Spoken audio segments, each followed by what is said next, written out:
Қазіргі ең таза, ең бай, ең табиғи және бұзылмай бұрынғы қалпында сақталып қалған бір тіл болса, ол қазақ тілі. Бүгінгі күні киелі қазақ жерінде 130-дан астам ұлт пен ұлыс өкілдері ынтымақпен өмір сүреді. Туған жерім, атамекенім, отаным деп еміренген әр ұлттың өкілі өзі тұрып жатқан елдің мемлекеттік тілінде сөйлеуді парыз санайды. Қазақ тілін туған тіліндей меңгерген өзге ұлт өкілдерінің бірі Юрий Михуля.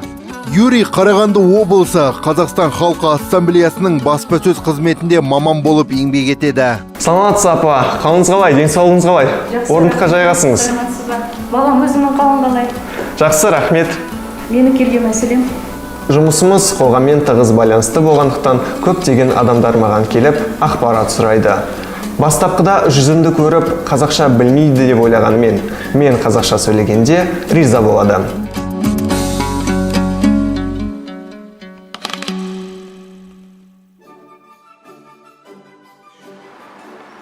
Армысыздар, жас достар, ұстаздар. Жеке дарын жетілмейді, дарындар сайса жүріп, бірін-бірі жетелейді дегендей. Оқушылардың білім-білік дағдыларын іс жүзінде сарапқа салатын Республикалық Олимпиаданың қорытынды кезеңі өз мәресіне жетті. Жеңімпаздар мен жүлдегерлерді марапаттау рәсімін ашық деп жариялаймыз. Добрый день, дорогие друзья! Мы с радостью приветствуем сегодня участников Республиканской Олимпиады. Ғылым мен білімді ең басты қазынам, байлығым деп есептеп, білімнің ең биік шыңдарын бағындыруға жасаған қадамдарының бірі осы білім додасы. Олимпиада сіздерге тың серпін берді деп сенеміз. Мы горды тем, что самая амбициозная, целеустремленная и креативная молодежь Казахстана сегодня, здесь и сейчас получает оценку своего труда, своих способностей. Ваши имена, ваши достижения открывают церемонию награждения призеров и победителей Республиканской Олимпиады школьников. Бірінші кезекте Республикалық Олимпиадаға қатысушыларды құттықтау үшін сөз Қазақстан Республикасы Білім және Ғылым Министрлігінің Дарын Республикалық ғылыми практикалық орталығының директоры Ақжол Аманжолұлына беріледі. Құрметті тіл мемлекет тәуелсіздігінің нышаны атты 15-ші Республикалық қашықтық олимпиадасына қатысушылар, құрметті ұстаздар, ата-аналар, сіздерді дәстүрлі олимпиаданың салтанатты жабылу рәсімінде қош көріп отырмын. Әлемдік пандемия білім беру саласына күнделікті тыныс-тіршілігімізге өзгерістер алып келді. Алайда өмір қауіпсіздігі мен денсаулық қашанда маңызды құндылығымыз болып табылады. Олимпиаданың мақсаты Қазақстан халқын топтастырудың факторы болып саналатын мемлекеттік тілді меңгеру талабын оқушылар арасында іске асыру. Олимпиада алғаш рет 2007 жылы өткізілді. Биылғы жылы Олимпиаданың екі кезеңі онлайн тәртібінде прокторинг жүйесі арқылы өтті, ұйымдастырылды. Олимпиаданың бірінші кезеңіне 9579 оқушы қатысса, іріктеуден жоғары ұпай жинаған 145 оқушы қорытынды кезеңіне өтіп, бақтарын сынады. Енді құрметті ата-аналар, сіздердің қолдауларыңыз, балаларыңызға үйде отырып білім алуға жағдай жасауларыңыз қашықтықтан олимпиадаға қатысуға мүмкіндік берді. Ал енді білім бәсекесі заманында бірлескен еңбек оқушыларды білім шыңына жетелейді деп сенемін. Құрметті қатысушылар, ұстаздар, шығармашылық игі басталмаларыңызға, педагогикалық ізденістеріңізге жаңа серпін, толағай табыстар тілеймін. Назарларыңызға рахмет. Біз Республикалық Олимпиаданың қола жүлдегерлерін марапаттау рәсімін бастаймыз. Олимпиада қатысушылары Дарын Республикалық ғылыми-практикалық орталығының 3-ші дәрежелі дипломдарымен, сондай-ақ естелік сыйлықтарымен марапатталады. Ахметов Самир, Жамбыл облысы. Чешевик София, Қостанай облысы. Белов Юрий, Шығыс Қазақстан облысы. Каверина Полина, Қарағанды облысы. Буш Оксана, Шығыс Қазақстан облысы.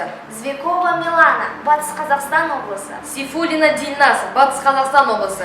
Лукманов Наиль, Павлодар облысы. Ходжахметова Дильфуза, Алматы қаласы. Закирахунова Даяна, Жамбыл облысы. Горбачев Георгий, Шығыс Қазақстан облысы.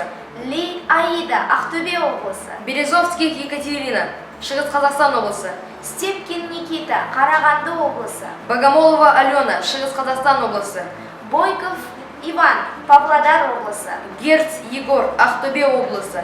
Пак Дексан, Нұр-Сұлтан қаласы. Мурабатова Сабина, Шымкент қаласы. Валидинов Мухаммедали, Батыс Қазақстан облысы. Матаева Умутай, Жамбыл облысы. Хожабаева Айзада, Маңғыстау облысы. Кушимова Аружан, Маңғыстау облысы. Жанабергенова Нилуфар, Маңғыстау облысы. Заид Сарвинос, Түркістан облысы. Аблетипова Ирада, Алматы облысы. Козак Акрам, Нұр-Сұлтан қаласы. Мубаракова Сабина, Ақтөбе облысы.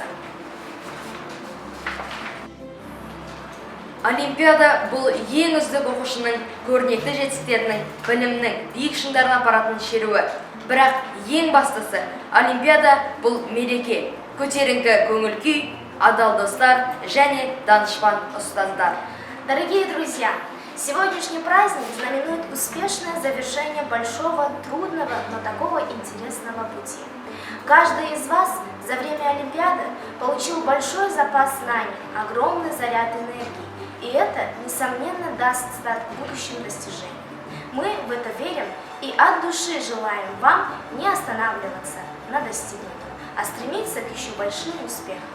Ну а сейчас разрешите приступить к церемонии награждения серебряных призеров Олимпиады.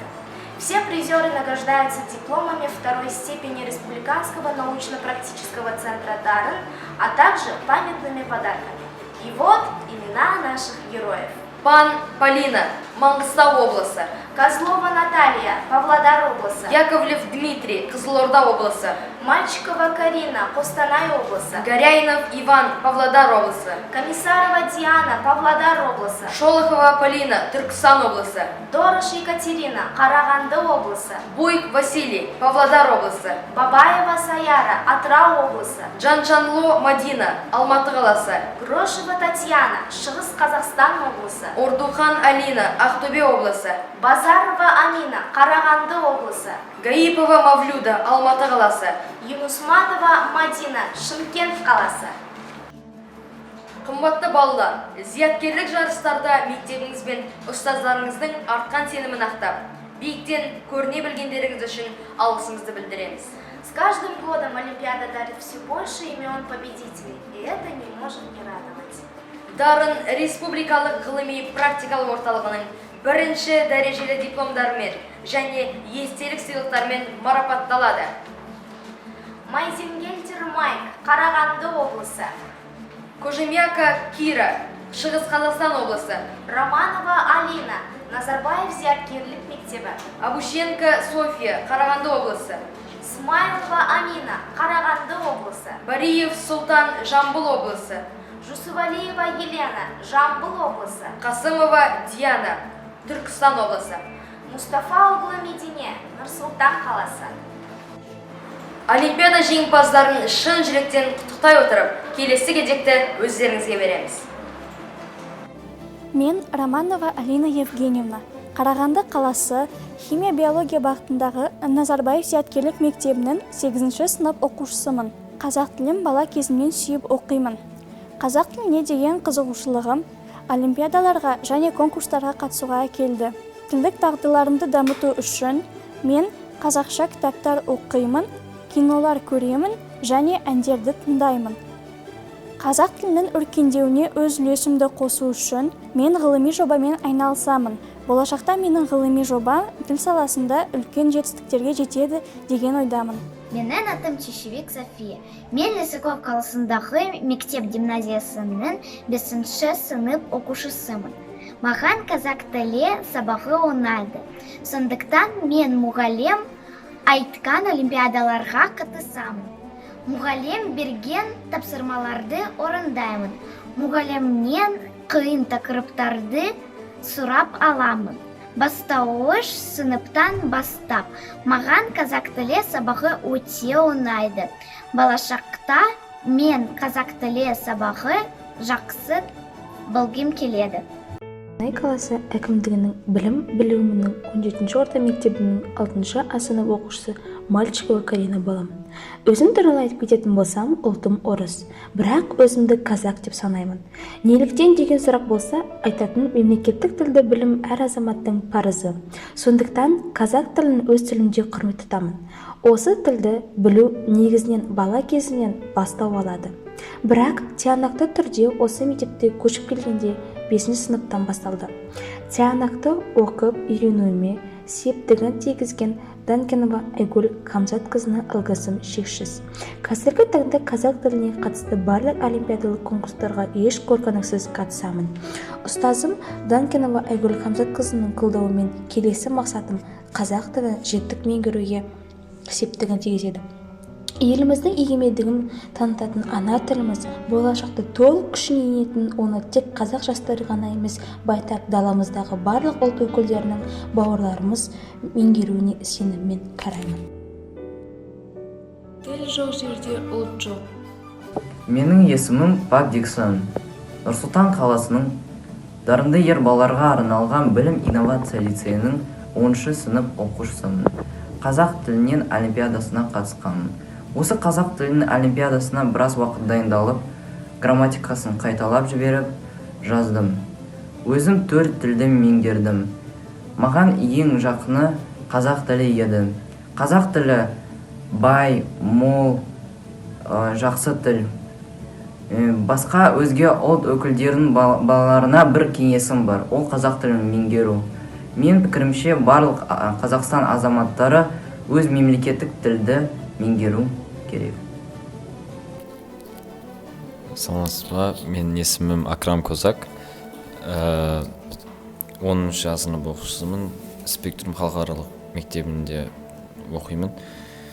Олимпиадаға қатысу мақсатым, мен Қазақстанда өмір сүргендіктен қазақ тілімді дамытқым келді. Және қазақ тілінің жалпы дамуына үлес қосқым келді. Бұл олимпиадаға қатысу арқылы осы мақсатымды орындадым деп ойлаймын. Қазақ тіліне деген қызығушылық қашан басталды деген сұраққа, қазақ тіліне мен негізі балабақшада үйрендім. Сол кезден бері мен үлкен қызығушылығым бар қазақ тіліне, өйткені ол өте бай тіл және қолдануға ыңғайлы, көптеген сөздер бар және көптеген мағыналарды оңайлықпен айта алады. Олимпиадаға дайындалу барысында мен сабақтан кейін бір жарты сағат, бір сағаттай дайындалып, грамматикаға және әсіресе грамматикаға және мәтін оқуға көңіл аудардым. Грамматикалық ережелерді жаттап, мәтіндерді оқып, солардың мазмұнын шығару практикалар жасадым. Мұғаліммен де осыған дайындалып, бірге ақылдасып дайындалдық. Келешекке қазақ тіліне қосатын үлесім, менің ойымша, мен бұдан да көп адамның қазақ тілін білуін, сөйлей алуын қалаймын, және осы менің мақсатым. Өйткені қазақ тілі өте бай тіл. Бұл тілдің көптеген адамдарға жетуін қалаймын. Және де түркі тілдес халықтар арасында қазақ мәдениеті және басқа халықтардың мәдениеті бір-біріне өте ұқсайды. Бұл ұқсастықтың арқасында басқа адамдардың қызығушылығын арттырып, және оларға қазақ тілін үйрету мен келешектегі арманым. Басымды иіп сәле бердім ағайын, топқа түстім алға қарай шабайын. Марабаев мектебінде оқимын, қанат қаққан шәкірттердің талайы. Атым менің Полина, тегім Пан. Киелі сәлем жолдап Маңғыстаудан. Қазақ тілін сүйемін, бала жастан. Себебі отаным ғой Қазақстан. Сайыстарда оза түсіп өзгеден, жарысқанда еш жүлдесіз қалмадым. Қазақ тілін, абай тілін әлпештер, болашақта тілші болу арман. Менің атым Амина, Тегім Исмаилова. Мен Сәтпаев қаласының номер 1 мектеп гимназиясының 9 сынып оқушысымын. Менің мақсатым мемлекеттік тілді жетік меңгеру. Болашақта қазақ тілін меңгерден жақсы маман иесі болғым келеді. Менің аты жөнім Закирахунова Даяна. Мен Жамбыл облысы Жамбыл ауданы Жалпақтөбе ауылында Валерий Чкалов атындағы орта мектебінде оқимын. 5-ші орыс сыныбының оқушысымын. Олимпиадаға қатысқан мақсатым қазақ тілін қалай білетінімді тексеру еді. Өзімді сынап көрейін деп қатыстым. Қазақ тіліне деген ынтам ерте жасымда басталды. Мен қазақ тіліндегі балабақшаға бардым. Достарым қазақ балалары болатын, содан қазақша жайлап сөйлей бастадым. Қазақ тілінен өзге ұлт оқушыларына арналған олимпиадаға өте жақсы дайындалдым. Әсіресе ережелерді қайталадым, көп оқидым, жаттадым. Қазақ тілін жақсы үйрендім. Енді басқа ұлт достарыма үйретер еді. Осылайша қазақ тілінің мәртебесі өседі деп ойлаймын. Дорогие победители, ваши победы сегодня – это ваши успехи завтра. Мы верим в то, что вы станете отличными специалистами в различных областях и прославите нашу страну далеко за ее пределами. Поздравляем вас и гордимся вами. Парасатты жүрегің нұр төгеді, болдың міне абыройлы мәртебелі. Қыран қонған биіктен көріне бер, асқар тау туған елдің нар тілегі. Марапаттарыңыз құтты болсын, құрметті оқушылар. Жасампаз елдің жас қырандары. Сіздерге сәттілік, сарқылмас жеңіс және жаңа белестерді бағындыруды тілейміз. Келесі кездескенше қош сау болыңыздар.